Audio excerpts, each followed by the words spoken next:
हरियाणा के झज्जर जिले में रॉकेट लॉन्चर और हथियारों को बनाने का कार्य होने वाला है, जिसके लिए हरियाणा के झज्जर जिले में एक स्वीडन देश की कंपनी जिसे साब के नाम से जाना जाता है, ये रॉकेट लॉन्चर बनाने का कार्य करने वाली है। भारतीय डिफेंस सिस्टम को मजबूती देने के लिए भारतीय वायुसेना, थल सेना और जल सेना को मजबूती देने के लिए भारत सरकार ने झज्जर जिले के अंदर इस कंपनी को 100% विदेशी मुद्रा के साथ इन्वेस्टमेंट करने की अनुमति दे दी है, जिसके लिए कंपनी ने ज़मीन खरीदने का काम किया है। यहाँ पर विदेशी कंपनी कई करोड़ों का इन्वेस्टमेंट करने वाली है और जल्द ही हथियारों का निर्माण कार्य झज्जर जिले की ज़मीन पर आपको देखने को मिलने वाला है।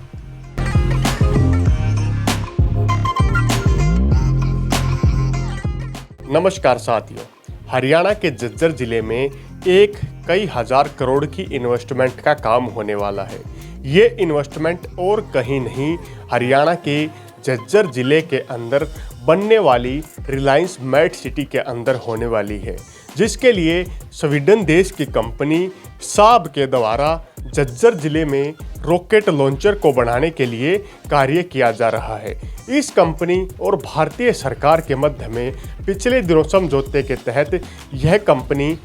स्वीडन से बाहर अपना पहला प्लांट लगाने के लिए कार्य करने वाली है, जिसके लिए इसे 4 एकड़ ज़मीन हरियाणा के झज्जर जिले के अंदर दी गई है, जिसमें कंपनी अपने प्लांट को बना के यहाँ पर विदेशी हथियार कार्ल गुस्ताफ M4 का निर्माण कार्य करेगी। ये एक रॉकेट लॉन्चर होता है जो युद्ध के मैदान में बड़े बड़े दुश्मनों के छक्के छुटाने का भी कार्य करता है। इस हथियार के बल पर ही नई नई तकनीकें उजागर की गई हैं और अलग अलग सेनाएं युद्ध के मैदान में, प्रैक्टिस के मैदान में इस हथियार का प्रयोग करती हैं। हरियाणा के झज्जर जिले के अंदर यह पहली डिफेंस यूनिट होने वाली है जो इस प्रकार के हथियारों का निर्माण कार्य करने वाली है और साब कंपनी द्वारा भारत में यह पहली कंपनी का उत्पादन और निर्माण कार्य किया जा रहा है, जिसमें 100% का पूरा अनुदान साब कंपनी के द्वारा किया जाएगा। यह कंपनी 100% विदेशी मुद्रा के साथ भारतीय क्षेत्र में अपने प्लांट और कंपनी को बढ़ाने का कार्य करने वाला है। साब एक स्वीडिश कंपनी है जिसकी इकाई का निर्माण भारतीय क्षेत्र के झज्जर जिले में हथियारों के निर्माण कार्य में किया जा रहा है। वर्तमान में कंपनी के पास रिलायंस मॉडल इकोनॉमिक टाउनशिप यानी कि रिलायंस मेट सिटी में 4 एकड़ ज़मीन लेने का कार्य किया गया है और एक सिग्नेचर भी करने का कार्य किया गया है कि इन फ्यूचर वे और भी ज़मीन यहाँ पर खरीद सकते हैं। कंपनी यहाँ पर 100% निवेश करेगी और लगभग 128 निर्माणाधीन जो वर्तमान में प्लांट हैं उनमें एक 4 एकड़ का प्लांट इस स्वीडिश कंपनी साब का भी यहाँ पर रखा गया है। रिलायंस मेट सिटी के 8,250 एकड़ में स्मार्ट सिटी प्रोजेक्ट के तहत डेवलप की जा रही सिटी के अंदर ये काफ़ी बड़ी इन्वेस्टमेंट है। साब की 100% मंजूरी पाने वाली यह कंपनी देश के अंदर कई तकनीकों को बढ़ाने का भी कार्य करने वाली है। कार्ल गुस्ताफ M4 एक अत्याधुनिक रॉकेट लॉन्चर है जो कई प्रकार के गोले दागने का कार्य कर सकता है और जिसकी मारक क्षमता कई प्रकार के हथियारों से कई गुना तक ज़्यादा है।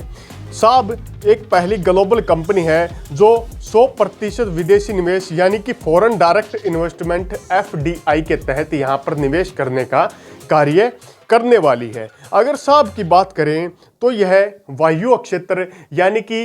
एरोप्लेन्स, फाइटर जेट्स के अत्याधुनिक सिस्टम्स को बढ़ाने का भी कार्य करती है, जिसके अलावा यह ग्राउंड कॉम्बैट यानी कि भूमि पर भी सुरक्षा प्रोवाइड करवाने का कार्य करती है और इसी के साथ यह पानी के अंदर हर सेना के पास रहने वाली सबमरीन्स के लिए तकनीकें और मिसाइल लॉन्चर को बढ़ाने का भी कार्य करने वाली कंपनी है, जिससे वायु, भूमि, जल क्षेत्र में सुरक्षा और सिक्योरिटी प्रोवाइड करवाने का ये कंपनी काम करती है। भारतीय सेना लंबे समय से इस साब कंपनी के द्वारा निर्मित हथियारों का प्रयोग करती आ रही है और जो हथियार भारतीय सेना को विदेशों से एक्सपोर्ट करने पड़ते थे, यानी कि स्वीडन की इस कंपनी का जो प्लांट था वो स्वीडन देश के अंदर ही था, वहीं से हथियार मंगवाने पड़ते थे। अब नए रॉकेट लॉन्चर भारतीय सरजमी पर ही बनने लगेंगे, जिससे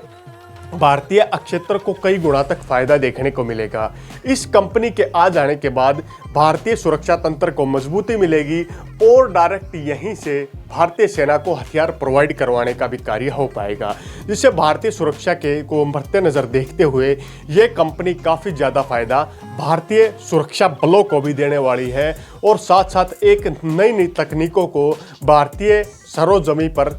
कारगर करने में भी मदद करने का कार्य करने वाली है। तो रिलायंस मेट सिटी के क्षेत्र में ये एक बड़ी कामयाबी रिलायंस मेट सिटी और भारतीय सरकार को प्राप्त हुई है। ये देखने का विषय होगा कि इस कंपनी के आने के बाद भारतीय डिफेंस सिस्टम कितनी तेज़ी से काम करेगा और किस प्रकार भारतीय डिफेंस सिस्टम को कारगर और मदद मिलने में ये कंपनी किस प्रकार उत्पादन का कार्य भी करने वाली है।